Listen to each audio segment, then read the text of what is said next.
हम लोग 8वें अध्याय में यात्रा कर रहे हैं और पिछली बार हमने समाप्त किया था यहाँ पर, जहाँ श्री कृष्ण कहते हैं कि परम सिद्धि को अर्थात मुझको प्राप्त महात्मा जन क्षणभंगुर तथा दुखों के भंडार पुनर्जन्म को प्राप्त नहीं होते। श्री कृष्ण के जब वचनों को हम देखेंगे तो वो पुनर्जन्म और पुनरावृत्ति, रिपीटिशन और रीइंकार्नेशन, इनको करीब करीब एक ही अर्थ में उपयोग कर रहे हैं और मनुष्य की चेतना के लिए गहरे इशारे हैं। पुनर्जन्म हमारी अधूरी आकांक्षाओं का, अधूरी वासनाओं का एक सातत्य, एक निरंतरता, एक कंटिन्यूटी है। जो भरपूर जीवन जीता है, क्षण में पूरी तरह उतरता है, उसका पुनर्जन्म नहीं होता, क्योंकि उसकी अधूरी इच्छाएं, अधूरी वासनाएं शेष नहीं बचती। तो इसीलिए श्री कृष्ण कहते हैं कि परम सिद्धि अर्थात मुझको प्राप्त, मुझको अर्थात जो हमारा स्व है, आत्यंतिक स्व है, हमारा केंद्र है, उसको प्राप्त, वही श्री कृष्ण है। आगे श्री कृष्ण कहते हैं, हे कौन्तेय, ब्रह्मलोक के नीचे स्थित सारे लोग पुनरावृत्ति से बंधे हुए हैं। मुझको प्राप्त आत्मा का पुनर्जन्म नहीं होता, क्योंकि मैं कालातीत हूँ और ब्रह्मादि के ये सब लोग काल के द्वारा सीमित हैं, अनित्य हैं। अब यहाँ पर जो श्री कृष्ण बात रख रहे हैं और आगे जो बातें रखने वाले हैं, उनमें हमें बहुत फूंक फूंक कर चलना होगा और बड़े सचेतनता से चीज़ों को समझना होगा, क्योंकि श्री कृष्ण पारंपरिक भाषा का उपयोग करते हुए एक ऐसे व्यक्ति को समझा रहे हैं जो परंपरा से ग्रस्त है, जो शास्त्रों से ग्रस्त है, तो उसके लिए वही भाषा उपयोग करी जाएगी। अब उसमें से वो कौन सी बात उस दिशा में ले जाएंगे जो सार्थक है, वो हमें देखनी होगी और शब्दों की इस भूल भुलैया से हम निकलेंगे। श्री कृष्ण कहते हैं ब्रह्मलोक के नीचे स्थित सारे लोग पुनरावृत्ति से बंधे हैं। श्री कृष्ण का ब्रह्मलोक क्या है?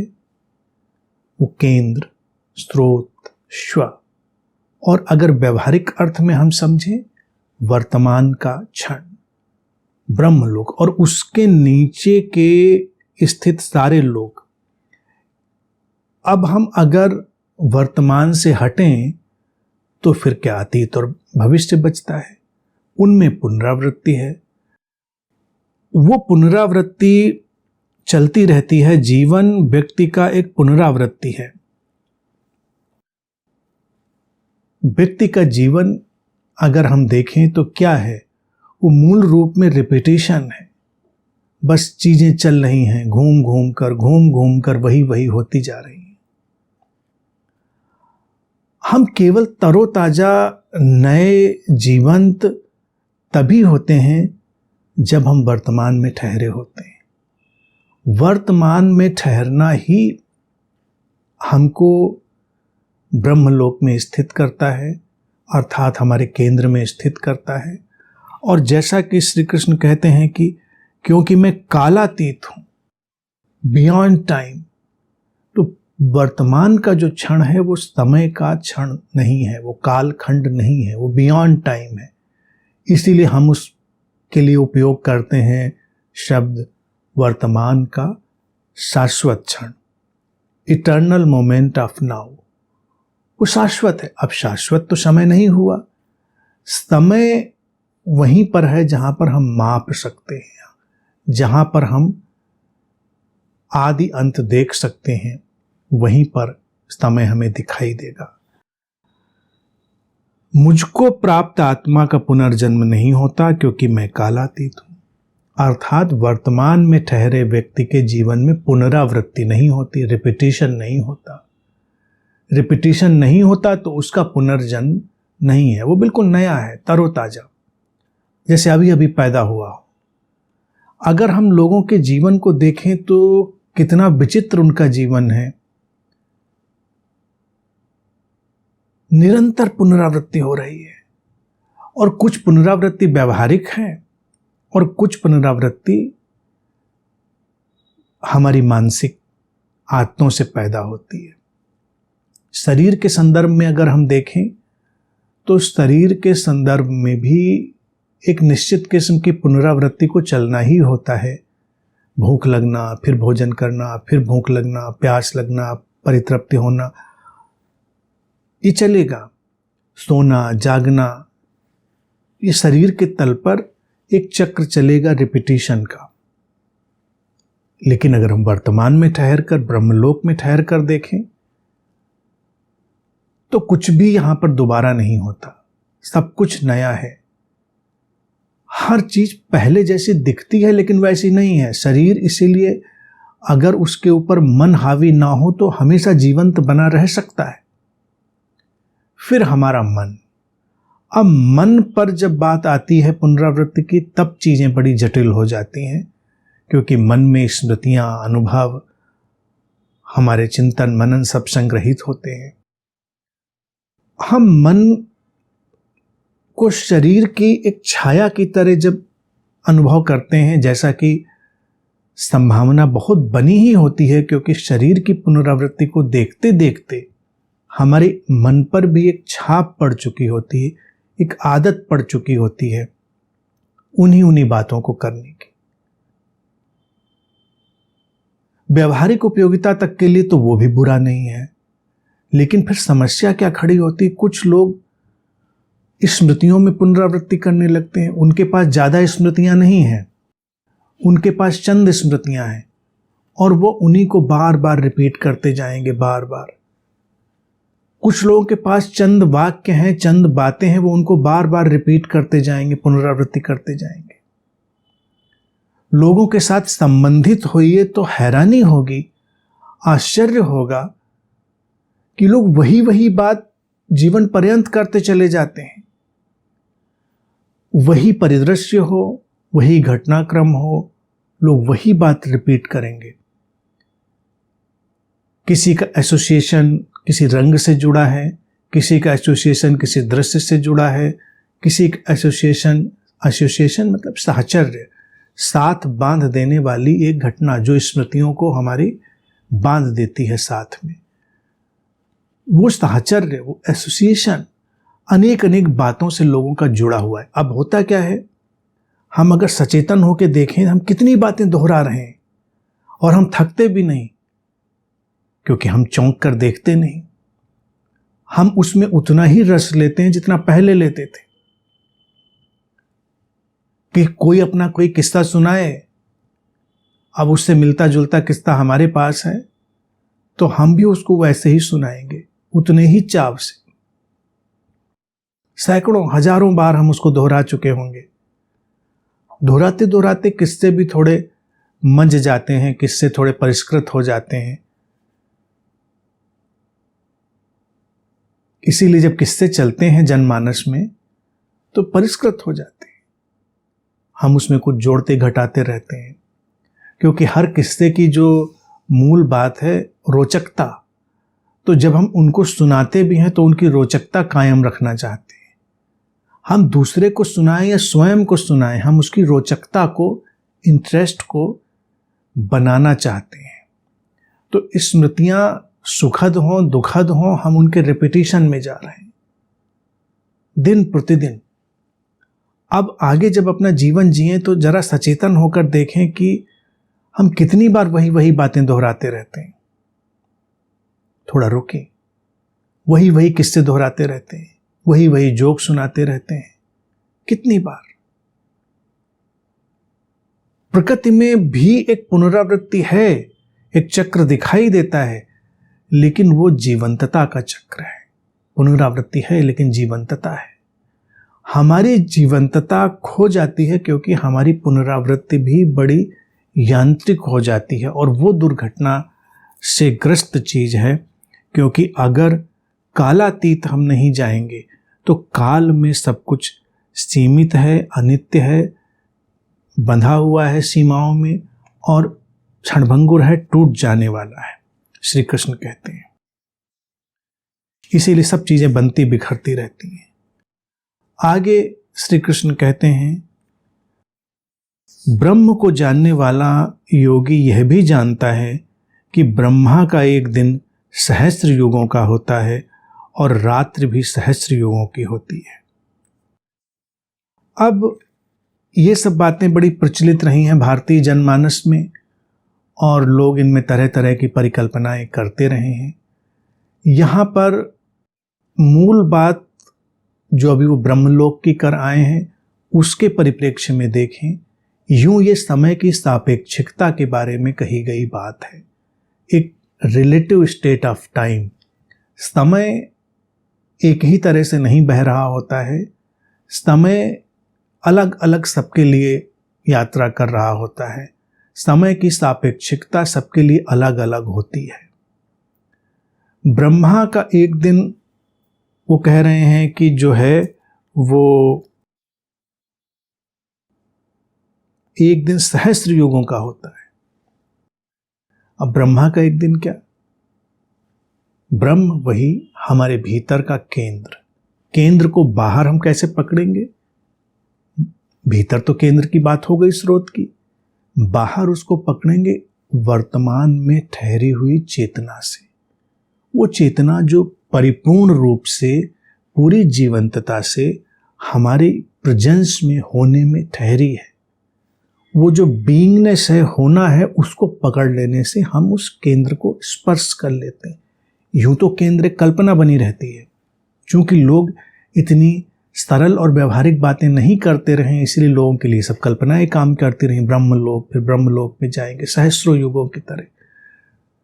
अब ये जो वर्तमान का समय हुआ, ये इतना व्यापक है कि इसमें सारा समय समा जाता है। इसीलिए हम वैज्ञानिक ढंग से भी इसको कहते हैं कि present is the total time. वर्तमान समग्र समय है। अब हम उसको समग्र समय कह दें या हजारों युग कह दें, उसमें समाहित हो जाते हैं। ब्रह्मा के एक दिन में बात एक ही है, बाकी सब फैलाव है। और जो वर्तमान का कालातीत होना है, उसमें सारी संभावनाएं छुपी हुई हैं, जो समय की जो रेखीय यात्रा है, लीनियर जर्नी है, उसको पैदा करती है। जी तो हम वर्तमान में ही रहे होते हैं, लेकिन उसी वर्तमान से जीने से एक अतीत बन जाएगा। उसी वर्तमान में जीने से जो अतीत बना है, उसके प्रक्षेपण से, उसके रिफ्लेक्शन से एक भविष्य बन जाएगा।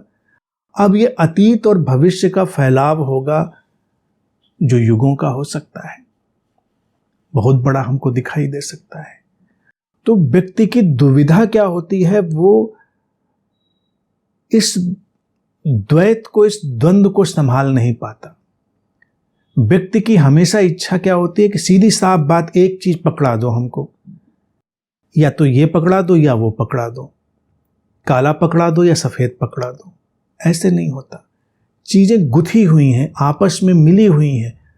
तो वर्तमान जो शाश्वत क्षण है, जो टोटल टाइम है, समग्र समय है, उस समग्र समय से ही सारे पल, समय की सारी रेखीय गति, सारा लीनियर एक्सपेंशन, रेखीय विस्तार निकलता है। क्योंकि पल पल जिए हुए जीवन से ही तो इतिहास बन गया है। पल पल जिए जीवन से ही तो ये सारा इतिहास का निर्माण हो गया है। तो जब कोई व्यक्ति पूरी तरह ठहर कर उस कालातीत, उस बियॉन्ड टाइम स्थिति में ठहरता है, तो उसके लिए समय एक अलग यात्रा में चला जाता है, क्योंकि वो समग्र समय में प्रवेश कर जाता है। अब अगर हम समय की जो ये सापेक्षिकता है उसकी तरफ देखें, तो अलग अलग लोगों के लिए अलग समय चलता है। जैसे हम वो पुरानी बात बहुत बार सुन चुके हैं, पढ़ चुके हैं, सुख में समय का अलग चलना, दुख में समय का अलग चलना। लेकिन इसके अलावा भी हम अपने आसपास के लोगों को देखें, कोई अतीत में जी रहा है, कोई भविष्य में जी रहा है, ब्रह्मलोक में कोई नहीं जी रहा है, वर्तमान में कोई नहीं जी रहा है, बहुत दुर्लभ। इसीलिए श्री कृष्ण कह रहे मुझको प्राप्त, वो दुर्लभ ही होती है घटना। तो अलग अलग अतीत और भविष्य में जीते हुए लोग हैं, उनके अलग अलग समय हैं। फिर उस अलग अलग अतीत में भी कुछ लोग बहुत पुराने अतीत में जी रहे हैं और कुछ भविष्य की भी अतिशय काल्पनिकता में जी रहे हैं। हम अपने आसपास के परिवेश में जीते हुए ही इस बड़ी भारी दुविधा को देखते हैं। लोगों के समय नहीं मिलते, लोगों के समय एक साथ नहीं टकराते। अब ये समय की छाया किधर पड़ेगी? मन। हमारा जो मन है वो समय का अनुवाद करता है। तो जो मन है एक अर्थ में वो समय के साथ गुथा हुआ है। हम उस मन के माध्यम से ही समय का दर्शन करते हैं। जब हम मन से भी तटस्थ होते हैं तो हम समय से भी तटस्थ होते हैं। मन क्या है? सूचनाओं का संग्रह, हमारे अनुभवों, स्मृतियों का विस्तार, उन सबका एक इकट्ठा रूप हमारा मन है। मन में तो सारा संग्रह है। तो अगर हम उस दृष्टि से देखेंगे तो मन ही समय है, मन ही समय है। और जो मूल स्थिति है, जो ब्रह्म का लोक कह रहे हैं, वो वर्तमान है।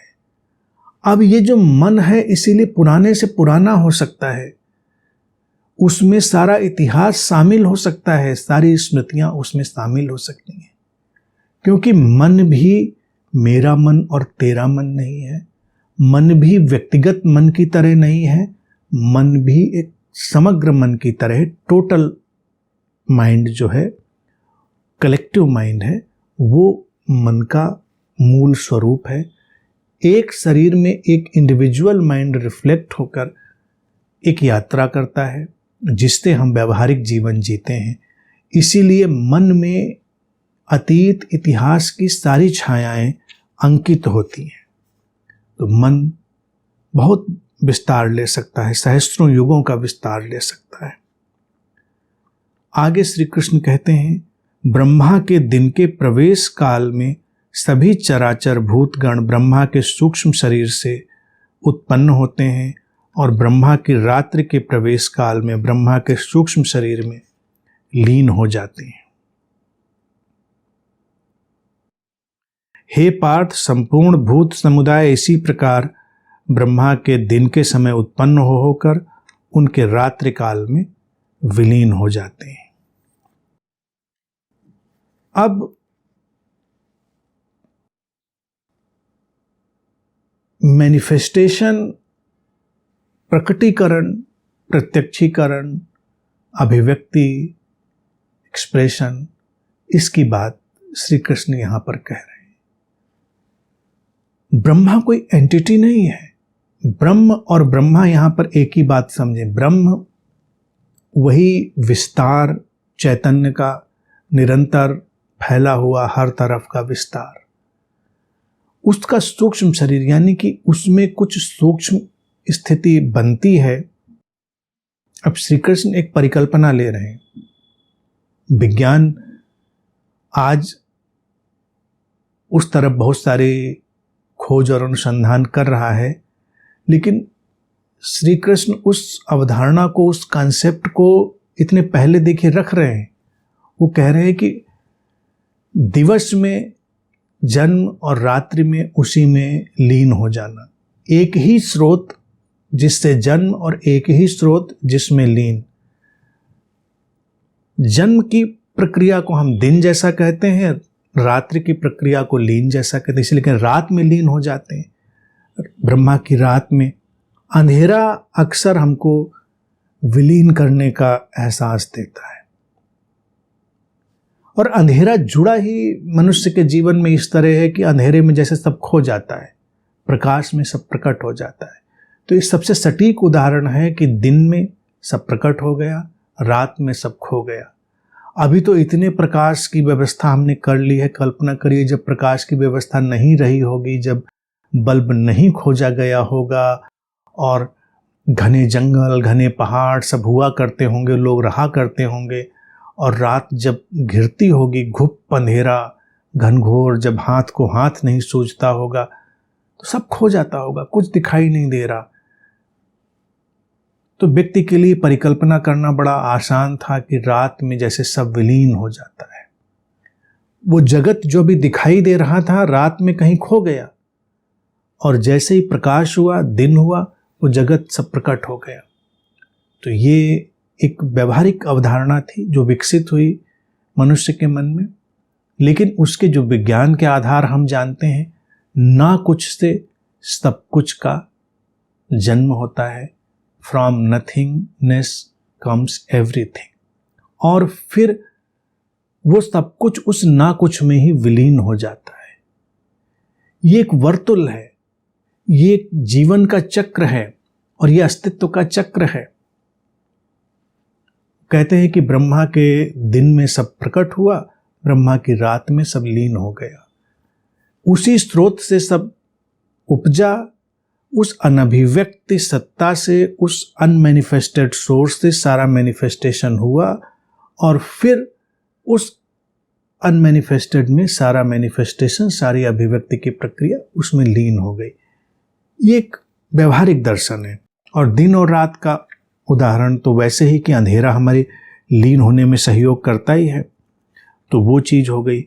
सूक्ष्म शरीर में कोई शरीर ढूंढने नहीं जाना है। जब वो कह देते हैं कि ब्रह्मा के सूक्ष्म शरीर में लीन हो जाते हैं, सूक्ष्मता, शरीर एक कहने का ढंग है, सूक्ष्मता और सूक्ष्मता और सूक्ष्मता। जब हम सूक्ष्म शरीर कहते हैं तो हम कहते हैं हमेशा उस बात की ओर इशारा जो स्थूल से सूक्ष्म होती जीवन की यात्रा है। तो इस अस्तित्व की भी सूक्ष्म परतों में धीरे धीरे धीरे सब लीन हो जाता है। अगर ये शरीर ही प्रकट हुआ है और ये शरीर फिर उसी स्रोत में लीन होगा, तो देखिए वो सूक्ष्म से सूक्ष्मतर होता जाता है। अगर एक मृत शरीर को हम छोड़ दें तो कैसे वो डिके होगा, कैसे धीरे धीरे खत्म होगा, कैसे वो विलीन होगा, हम उस प्रक्रिया को देख सकते हैं। और एक दिन हम पाएंगे कि सब गायब हो गया, कुछ बचा नहीं। यानी कि ये यात्रा है स्थूल से सूक्ष्मता की। सूक्ष्मता अति सूक्ष्मता में प्रवेश करती है और फिर वो नथिंगनेस में, वो नाकुछपन में चली जाती है। ये लय प्रलय सृजन विध्वंस की एक लय है। भारत इसको हमेशा देखता रहा है और ये सुंदर अवधारणा है। आगे श्री कृष्ण कहते हैं, इस सारी प्रक्रिया से परे एक सनातन विलक्षण भाव है, जिसके फलस्वरूप परम दिव्य पुरुष समस्त भूतों के नष्ट होने पर भी नष्ट नहीं होता।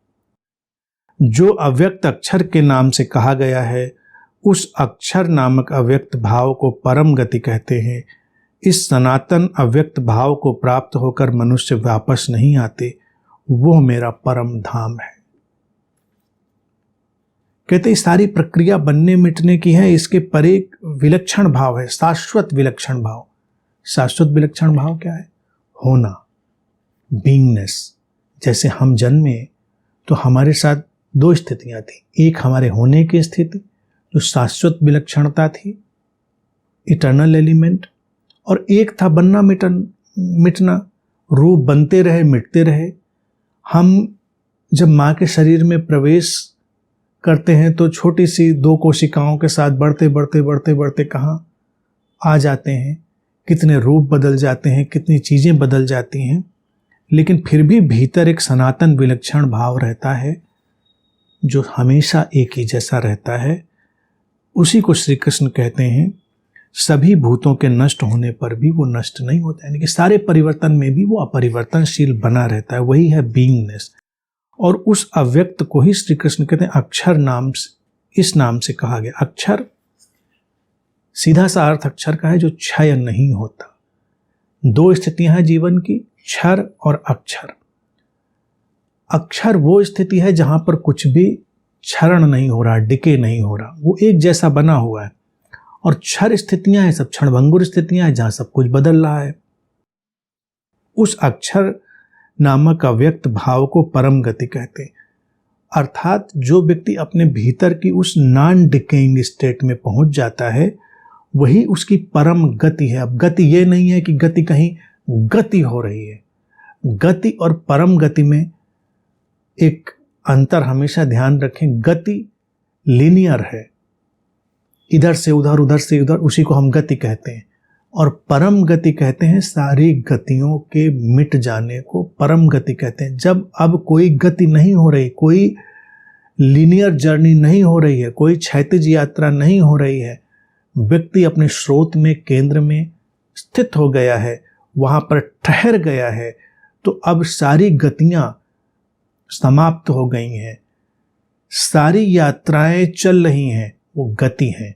और सारी यात्राएं जब समाप्त हो गई हैं तो परम गति है। तो परम गति कोई गति ऐसी नहीं कि कहीं गति में जा रहे हैं हम, वो कहते हैं परम गति कहते हैं। अक्षर में, अव्यक्त में, उसमें ठहर गए।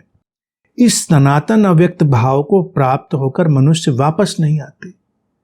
सनातन अव्यक्त भाव यानी कि जब कोई बीइंगनेस में ठहर गया अपने होने में, तो वापस नहीं आता, वो मेरा परम धाम है। श्री कृष्ण कहते हैं वही परमात्मा का होना है, वही मूल सत्ता है। उस वर्तमान में, उस केंद्र में, उस शाश्वतता में, उस नॉन डिकेइंग स्टेट में, उस अक्षरता में जब कोई ठहरता है तो परमात्मा जैसा ही अनुभव करता है। वापस नहीं आता का मतलब ये नहीं कि मरता है और फिर कहीं जाता है और फिर आता है, लोग ऐसे ही अर्थ निकालते हैं। वापस नहीं आता का मतलब कोई पुनरावृत्ति नहीं होती। जीवन प्रतिक्षण नया है, क्षण प्रतिक्षण जीवंतता नए ढंग से प्रकट होती है, आगे जाती है। मनुष्य अब पुराने की तरह दोहराया नहीं जाता, वो वापस नहीं आता। वापस नहीं आता यानी कि अब वो मनुष्य की तरह नहीं बचता। भाषा को समझें। जब श्री कृष्ण कहते हैं वो वापस नहीं आता, तो अगर वो बना रहेगा, वो पर्सनल एंटिटी, वो पर्सनल आइडेंटिटी कहीं भी किसी भी अवस्था में बनी रहेगी, तो आइडेंटिटी तो फिर रिपीट होगी, फिर वापस आएगी। परम गति किसी व्यक्ति की, किसी इंडिविजुअलिटी की, किसी आइडेंटिटी की नहीं है। परम गति इम्पर्सनलनेस की है, निर्वैयक्तिकता की है। जब हम उस इम्पर्सनलनेस में गए, निर्वैयक्तिकता में गए, व्यक्ति चला गया। अब व्यक्ति तो एक यात्रा था, व्यक्ति तो एक गति था, व्यक्ति एक कहानी था, एक फिक्शन था, वो हमने जान लिया। निर्वैयक्तिकता कभी वापस नहीं आती, क्योंकि वो जाती ही नहीं तो आती भी नहीं। तो इसीलिए श्री कृष्ण कहते हैं कि वो व्यक्ति अब वापस नहीं आता। उनको वो तो कहना पड़ेगा। व्यक्ति तो ऐसे ही समझता है, जैसे लोगों को लगता है कि मुझे मोक्ष मिल जाए, मुझे ज्ञान मिल जाए, मुझे बोध मिल जाए। लेकिन वो यही भूलता है कि मुझे नहीं मिलता, किसी व्यक्ति को नहीं मिलता। वो इम्पर्सनल हैपनिंग है, निर्वैयक्तिक घटना है। घटी, घट गई। व्यक्ति का तादाद में व्यक्ति की तरह से वहां पर बना ही नहीं है, तो वो अपनी निर्वैयक्तिकता में, इम्पर्सनलनेस में ठहर गया। वहां से क्या वापस आना? जैसे हम कहते हैं ना काव्यात्मक रूप से कि तुम्हें भूलता ही नहीं हो तो याद क्या करूं, याद करूं तो भूलूं पहले, भूला ही नहीं तो याद क्या करूं। उसी तरह से निर्वैयक्तिकता तो एक, जिसको अभी श्री कृष्ण कहे आए हैं, शाश्वतता और कालातीत चीज है। वो है तो क्या उसमें वापस आना और क्या ना वापस आना, वो तो बस है, ठहरा हुआ होना है। जैसे हम बचपन से लेके आज तक एक शाश्वतता में ठहरे हुए हैं, उसमें हम ना इधर गए ना उधर गए। वही श्री कृष्ण कहते हैं कि मेरा परम धाम है। परमात्मा तो वही है, निसंशय निर्विवादित निर्द्वंद्व रूप से परमात्मा होना तो वही हुआ जो एक शाश्वतता की स्थिति है। आगे श्री कृष्ण कहते हैं, हे पार्थ, जिस परमात्मा के अंतर्गत ये सर्वभूत है और जिस परमात्मा से जगत परिपूर्ण है, वो सनातन परम पुरुष केवल अनन्य भक्ति से ही प्राप्त होता है।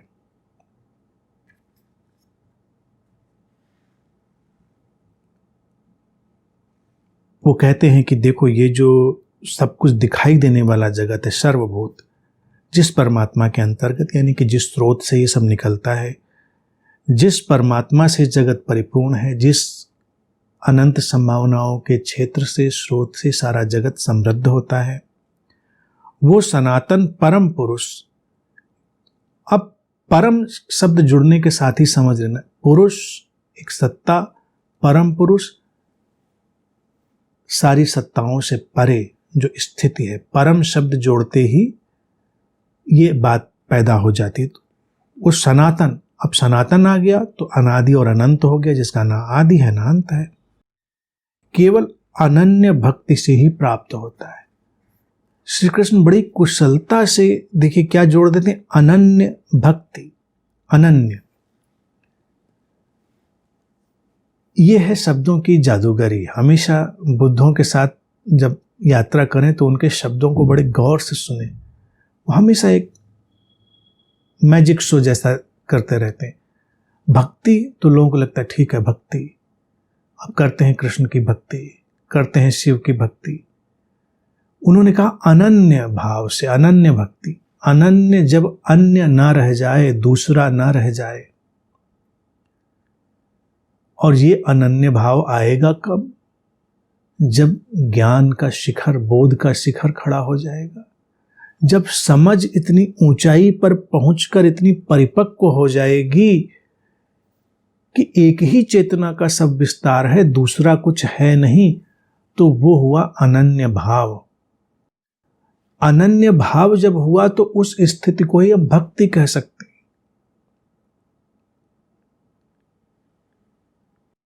भक्ति श्री कृष्ण की दृष्टि में यह नहीं है कि पहले हम कुछ अन्य माने और फिर उसकी भक्ति करें। लोग तो आमतौर से उसी को भक्ति समझते हैं, लेकिन अनन्य भक्ति का अर्थ है पहले अनन्य भाव में चले जाएं, अनन्यता में चले जाएं। जब अन्य ना रह जाए, दूसरा ना रह जाए, एक का ही सब विस्तार हो जाए।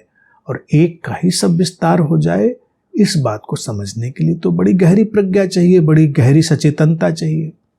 तो ये बड़ा ही रोचक है। वो केवल अनन्य भक्ति से ही प्राप्त होता है, वो उतनी गहरी समझ से। और जब इतनी गहरी समझ होती है तो भक्ति शब्द क्यों उपयोग कर रहे हैं श्री कृष्ण? तो स्वाभाविक रूप से, सहज रूप से, स्पॉन्टेनियसली व्यक्ति समर्पण भाव में जीता है। जिसके लिए कुछ अन्य है उसके लिए युद्ध जारी रहेगा, उसके लिए संघर्ष जारी रहेगा, क्योंकि वो संघर्षरत होगा। संघर्ष के लिए कुछ दो चाहिए, दो का टकराव चाहिए। जिस व्यक्ति की समझ की व्यापकता इतनी हो गई है कि उसने अनन्यता को देख लिया है, उस अद्वैत को देख लिया, उस नॉन ड्युअलिटी को देख लिया है, उस एक के ही विस्तार को देख लिया है, उसका कोई संघर्ष नहीं। संघर्ष रह ही कैसे सकता है? उसके सारे संघर्ष विदा हो गए तो वो भक्त हो गए। भक्त को हल्के में मत लेना। ये मंदिरों में गाते बजाते नाचते तरह तरह के उपद्रव करते लोग भक्त नहीं है।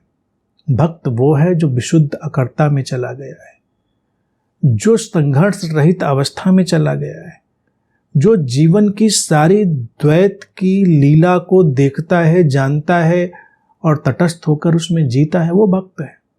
कोई संघर्ष नहीं, सब उसी का विस्तार है।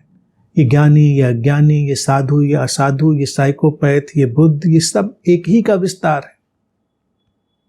अस्तित्व में जब जैसे होना होता है वैसे होता है, जब जो खिलावट होनी होती है होती है, जैसे होना होता है वैसे होता है। अस्तित्व में बबूल के वृक्ष भी आते हैं, आम के वृक्ष भी आते हैं, कमल भी खिलते हैं, तो गुलाब भी खिलते हैं, कांटों के साथ होते हैं। इतनी विविधता, इतना वैविध्य और कोई संघर्ष नहीं। भक्त वही है जिसका संघर्ष विदा हो गया, और आम भक्त का क्या है? संघर्ष ही संघर्ष है। आम भक्त तो बेचारा जैसे किसी युद्ध में ही जी रहा है, उसकी प्रक्रिया है, उसका एक ढंग है, उस ढंग को खंडित कर दो, उसकी भक्ति खंडित हो जाएगी, उसके तौर तरीके हैं। भक्ति का क्या तौर तरीका है? अस्तित्व का क्या तौर तरीका है? बहती नदी का क्या तौर तरीका है? बहती हवाओं का क्या तौर तरीका है? बहीं बहीं प्रचंड हो गई, वही हवाएं अभी धीमे धीमे चल रही थी, आंधी बन गई, तूफान बन गई, साइक्लोन बन गई। वही नदी बह रही थी, शांत सुमधुर कलकल करती हुई, उफन गई, बाढ़ आ गई, तटबंधों को तोड़ गई। कोई नियम नहीं है। अस्तित्व की व्यापकता में व्यापकता का विस्तार है और सबका स्वीकार है। भक्त उस सारी व्यवस्था को स्वीकार करता है। ये बात बोलनी पड़ती, जैसे श्री कृष्ण भी बोल रहे हैं कि वही मेरा परम धाम है। शब्दों में तो बोलना ही पड़ेगा, लेकिन वो करता है, स्वीकार की बात ही नहीं होती, और कोई तरीका ही नहीं। उसने देखा कि यही है तो सब स्वीकार तो घटा ही हुआ है, कोई और बात तो उसमें रही नहीं, सीधी साफ बात है उसमें। तो श्री कृष्ण का ये जो कहना कि अनन्य भक्ति से ही प्राप्त करता है, बड़ा ही रोचक मामला है ये।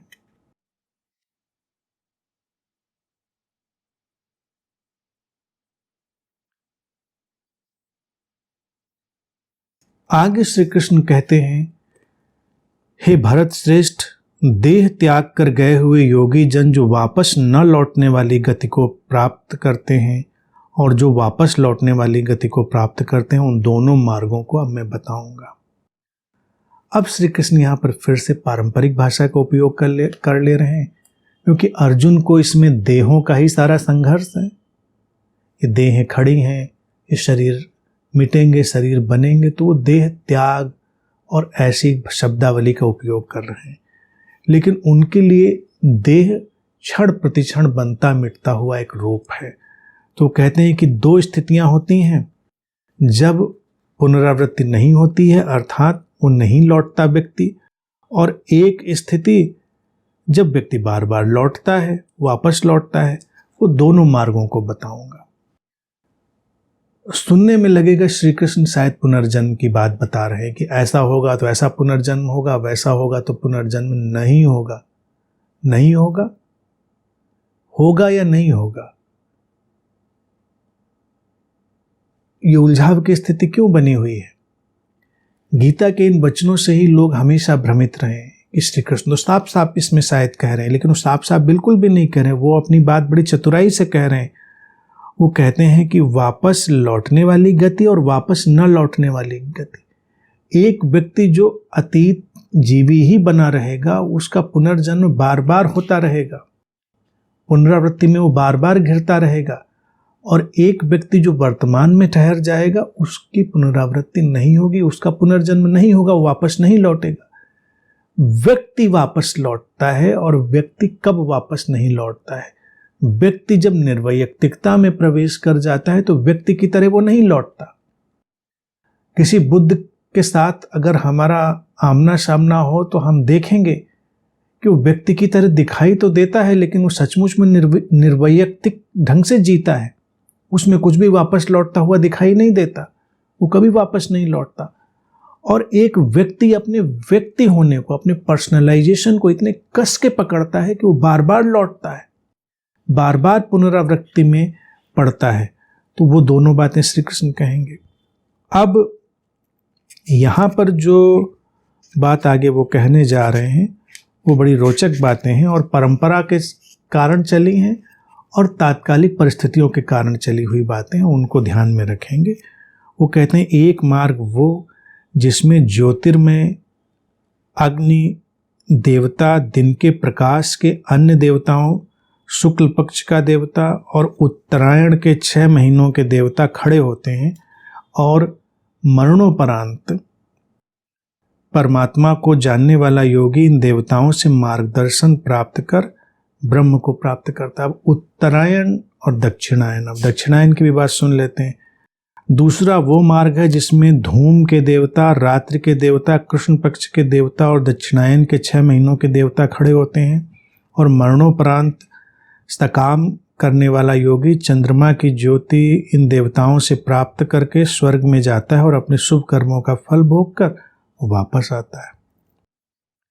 जगत के ये 2 मार्ग, शुक्ल और कृष्ण मार्ग, सनातन माने जाते हैं। इनमें से एक पर चलता हुआ योगी परम गति को प्राप्त करता है और दूसरे पर चलता हुआ फिर वापस यहाँ आता है, अर्थात जन्म मरण के चक्र में पड़ता है। अब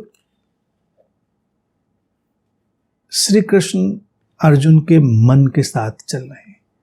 वो अभी वहीं उलझा है ना, शास्त्रों में उलझा है, कर्मकांडों में उलझा है। तो वो शास्त्रों कर्मकांडों में उलझी हुई बातों के साथ ही उसके सामने कुछ इशारे रख रहे हैं। अब देखो होता क्या है, ये देवता देवता जो बार बार किया गया, इससे कंफ्यूज ना हो। अतीत में हर चीज का हम देवता मान लेते थे, बारिश का देवता, आग का देवता, इसका देवता, उसका देवता, क्योंकि हमको किसी चीज का जब मैकेनिज्म नहीं पता होता था, उसकी प्रक्रिया नहीं पता होती थी, तो हम मानते थे कि उसके पीछे कोई देवता होगा जो ऐसा काम करता होगा। दिन हुआ तो दिन के देवता होंगे, अग्नि हुई तो अग्नि के देवता होंगे, रात हुई तो रात के देवता होंगे, ऐसा हम मानते थे। अब ये उत्तरायण और दक्षिणायन, इस मसले को समझें। ये पुरानी व्यवहारिक परंपरा की बात रही होगी और आज उतनी लागू होती है कि नहीं। परिवर्तन, 6-6 महीने के 2 परिवर्तन सूरज के, उनको उत्तरायण दक्षिणायन की तरह कहा गया। उत्तरायण तब जब दिन बड़े होने लगते हैं, रातें छोटी होने लगती हैं। दक्षिणायन वो वक्त जब दिन छोटे होने लगते हैं, रातें बड़ी होने लगती हैं। तो जब बिजली का आविष्कार नहीं है, अंधेरे में लोग रह रहे हैं, तो उनके लिए रात कभी कभी देखा जाए तो बेमानी जैसी हो जाती रही होगी। रातों में क्या कर पाते होंगे, रात खाना खाया, सो गए, रात तो बस बीत गई यूं ही। अभी भी अगर उन गांवों में जाएं जहां बिजली नहीं पहुंची है, लगता है आपको कि भारत के सारे गांवों में बिजली पहुंच गई है, लेकिन फिर भी ऐसा यथार्थ में नहीं है। तमाम ऐसे गांव हैं जहां बिजली अभी नहीं पहुंची है। वहां जाएं तो देखें, वहां जीवन शैली बड़ी अलग सी है। सूरज ढलते ही भोजन की प्रक्रिया शुरू हो गई, लोगों ने खाना पीना किया, सो गए। सुबह जब हुई तब उठे, काम आगे बढ़ा। तो रात बस एक विश्राम की चीज है, रात बस सोने की चीज है, रात में कुछ और करने के लिए बचता नहीं। अब बिजली ना होती, प्रकाश ना होता तो हम क्या करते, रात में सो ही जाते। हमारे घरों में भी बिजली फेल हो जाए, जनरेटर फेल हो जाए, तो सोने के सिवा कोई भी काम बचता नहीं कि चलो सो ही जाते हैं, फिर अब जो कुछ काम बचा नहीं। तो इस तरह से लोगों ने उत्तरायण दक्षिणायन को व्यवहारिक दृष्टि से जब देखा तो उनको लगा कि दिन जो होते हैं जब बड़े होते हैं, रातें छोटी होती हैं, तो जीवन में सक्रियता ज़्यादा होती है और जीवन में सृजनात्मकता ज़्यादा होती है, जीवन में साधना के अवसर भी बहुत मिलते हैं, समझने के अवसर भी बहुत मिलते हैं। और रात जब बड़ी होगी, दिन छोटे होंगे, तो स्वाभाविक रूप से व्यक्ति के पास करने का मौका कम होगा, सृजनात्मकता के मौके कम होंगे और उसकी जो साधना की गति देखी जाए समझने की, वो भी धीमी होगी। अब आज भी लोगों को लगता है उत्तरायण में कुछ देवता खड़े हैं, जो देवता खड़े वगैरह की जैसे बात कही थी ना, तो देवताएं दक्षिणायन में सो गए, उत्तरायण में जाग गए और देवताओं के जुलूस निकल रहे हैं, वो सब काम कर रहे हैं। तो परंपरा से जो लोग चलते हैं वो उत्तरायण आए तो सारे शुभ काम करने लगते हैं, दक्षिणायन में नहीं करते हैं, यही सब चलता रहता है। लेकिन पुरानी प्राचीन जीवन शैली और उस भाषा से निकली हुई केवल ये बात है। मूल बात जो श्री कृष्ण ने कह दी कि 2 सनातन पक्ष हैं, धाराएं, शुक्ल पक्ष और कृष्ण पक्ष। उजले की तरफ जाती हुई और अंधेरे की तरफ जाती हुई। इसको बस ऐसे देख ले। तो अंधेरे की तरफ जाती हुई जो यात्रा है और उजाले की तरफ जाती हुई यात्रा है, व्यक्ति ने उसको देखा तो उससे ही उसने अपनी अंतर यात्रा को कई बार परखने की कोशिश की।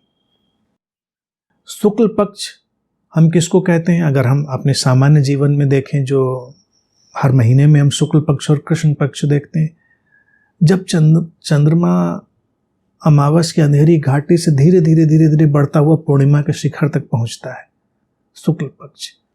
और फिर कृष्ण पक्ष कब? जब पूर्णिमा से धीरे धीरे घटता हुआ अमावस की अंधेरी घाटी में डूब जाता है। तो मूल रूप से व्यक्ति जब देखता है तो काव्यात्मक रूप से उसके जीवन की यही यात्रा है।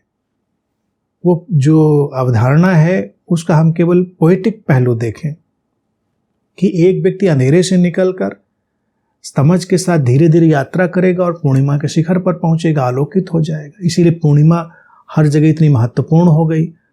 और एक ढलान है व्यक्ति के जीवन में जब वो धीरे धीरे अंधेरे में जा रहा है, अंधेरे से उजाले की तरफ। श्री कृष्ण इसी में कहते हैं कि जो पूर्णता पे पहुंचा शून्यता में लीन हुआ। अब वो लीन हो गया, बोध पूरा घट गया, बात खत्म हो गई। जैसे बुद्ध को हम कहते हैं पूर्णिमा पर उनको बोध हुआ। पूर्णिमा क्यों दिखाया? पूर्णिमा पे हुआ हो ना हुआ हो, लेकिन पूर्णिमा ही क्यों चुनी गई? इसीलिए कि पूर्णता घट गई। पूर्णता के बाद शून्यता है, निर्वैयक्तिकता है, इम्पर्सनलनेस है, कुछ बचा नहीं। तो ये कहाँ लौटा? व्यक्ति तो समाप्त हो गया। लेकिन अमावस की अंधेरी घाटी से फिर यात्रा शुरू होगी, कृष्ण पक्ष से फिर यात्रा शुरू होगी, व्यक्ति फिर आलोक के दायरों में जाएगा। तो ये उन्होंने उत्तरायण दक्षिणायन का एक जो जनमानस में प्रचलित ढंग था और व्यवहारिक जो चीज़ थी उसमें बात कह दी। न कहीं कोई देवता है, न देवताओं के काफिले हैं, न जुलूस हैं, वो केवल व्यवहारिक उपयोगिता के लिए। लेकिन शुक्ल पक्ष और कृष्ण पक्ष की बात उन्होंने साफ साफ कह दी। और जन्म मरण का चक्कर शरीर के जन्मने मरने का नहीं। व्यक्ति तो प्रतिक्षण जन्म रहा है और मर रहा है। पुनरावृत्ति वाला व्यक्ति प्रतिक्षण जन्म रहा है, मर रहा है, और जो पुनरावृत्ति से बाहर हो गया है वो मुक्त हो गया है। आगे श्री कृष्ण कहते हैं, हे पार्थ, इस प्रकार दोनों मार्ग को तत्व से जानकर कोई भी योगी मोह में नहीं पड़ता। अतः हे अर्जुन, तू समबुद्धि योग से युक्त हो, अर्थात निरंतर मेरी प्राप्ति है तो साधना कर। वो कहता है कि जब योगी जन दोनों स्थितियों को देख लेते हैं तो किसी मोह में नहीं पड़ते हैं। समबुद्धि से मेरी प्राप्ति हेतु अर्थात अपने जीवन में केंद्र की, स्रोत की प्राप्ति के हेतु साधना कर। वर्तमान में ठहरने के लिए साधना कर, अर्थात अपनी समझ को विकसित कर। इस रहस्य को तत्व से जानकर योगी पुरुष उस पुण्य फल का उल्लंघन कर जाता है जो वेद के अध्ययन, यज्ञ, तप, दान आदि करने से प्राप्त होता है और सनातन परम पद को प्राप्त करता है। बस आगे आए श्री कृष्ण, सारा घुमाया उसको भूल भुलैया में और फिर छक्का मार दिया उन्होंने। उनको कहनी अपनी ही बात है, गुरुओं को, बुद्धों को कहनी अपनी ही बात होती है, लेकिन जैसे जैसे शिष्य उनके पल्ले पड़ जाएं वैसे वैसे उनको घूम जाना पड़ता है। ये दुविधा है, बड़ी दुर्घटना। क्योंकि कहना तो सामने ही वाले से, तो उसके हिसाब से थोड़ा तो चलना पड़ता है। तो श्री कृष्ण भी उसके हिसाब से चलाए। अब क्या कह रहे हैं कि इस रहस्य को तत्व से जो जान गया, यानी कि इस सीक्रेट को जो जान गया, वो सारे पुण्य फलों का उल्लंघन कर जाता है जो वेद, अध्ययन, यज्ञ, तप, दान आदि करने से प्राप्त होता है। तात्पर्य, सारे शास्त्रों से मुक्त, शास्त्रों की जो कवायद है उससे मुक्त। अब वो शास्त्रों के किसी भी उद्धरण, शास्त्रों के उदाहरण, शास्त्रों की अवधारणा में बंधा नहीं रह जाता। शास्त्रों ने क्या कहा, नहीं कहा, यज्ञ, तप, दान आदि सबसे मुक्त हो गया। सनातन परम पद को, अल्टीमेट इटर्नल स्टेट में चला गया। और उन शास्त्रों में श्री कृष्ण की गीता भी शामिल हो जाती। श्री कृष्ण क्लेवर है, बहुत क्लेवर है। मैं बार बार कहता हूँ, इसीलिए उनको इतना चतुर कहा गया है। इस रहस्य को तत्व से जानकर योगी पुरुष उस पुण्य फल का उल्लंघन कर जाता है जो वेद के अध्ययन, यज्ञ, तप, दान आदि करने से प्राप्त होता है। यानी कि वेद एक संहिता थी, शास्त्र था, और कृष्ण की गीता भी वेद हो गई, वो भी एक शास्त्र हो गई। इसके अध्ययन से, इसके यज्ञ से, इसके तप से, यज्ञ यानी कि इसके साथ जो हम अध्ययन करेंगे वही अध्ययन में अपने को संलग्न करेंगे, वो यज्ञ हो गया। उस सब से मुक्त हो जाना है उसको, इसमें उलझना ही नहीं है, इसके फल में उसको कोई लेना देना नहीं है। तो शास्त्रों से उसको मुक्त हो जाना है। जब वो इस रहस्य को जान जाएगा, शाश्वत वर्तमान में ठहर जाएगा, अपने केंद्र में प्रवेश कर जाएगा और सनातन परम पद को इटर्नल स्टेट में चला जाएगा, नॉन डिकेइंग अक्षय अक्षर स्थिति में चला जाएगा, तो वो उस परम पद को, उस परम धाम को प्राप्त हो जाएगा जो किसी भी शास्त्र की परंपरा, शास्त्र की अवधारणा, उसके फल से, उसके पुण्य से मुक्त है। वो श्री कृष्ण की गीता से भी मुक्त है, उन्होंने कह दिया। ये उनका शिक्षण हो जाता है। तो ये 8वां अध्याय आज समाप्त होता है। अब इतने टिपिकल खोजी से वो बात कर रहे थे जो शास्त्रों परंपराओं में बिल्कुल जकड़ा हुआ है। श्री कृष्ण इसीलिए उसको उन परंपराओं में ले जाते हुए, उसके दर्शन कराते हुए धीरे धीरे उससे उसको छुड़ा देते हैं, धीरे धीरे उससे उसको बाहर करते हैं, क्योंकि वो मूल बात की ओर ही इशारा कर रहे हैं। कह रहे कि मूल बात वही है, शाश्वत वर्तमान में आओ, उस सनातन परम पद पर आओ, eternal constant non decaying state में आओ। वहीं से सब जीवन आगे गतिमान होगा, सारी संभावनाएं गतिमान होंगी। ये क्षणभंगुरता, ये बनने मिटने वाला जगत साफ साफ दिखाई देगा। और जब हम उस सनातन परम पद पे आ गए तो इस बनने मिटने वाले जगत से, बनने मिटने वाली छवियों से, बनने मिटने वाली कहानियों से हम आसक्त, ग्रस्त और दुखी नहीं होंगे, और तभी जीवन में हम सही, सटीक, सार्थक, सृजनात्मक काम कर पाएंगे। 8वां अध्याय श्री कृष्ण यहाँ पर समाप्त करते हैं।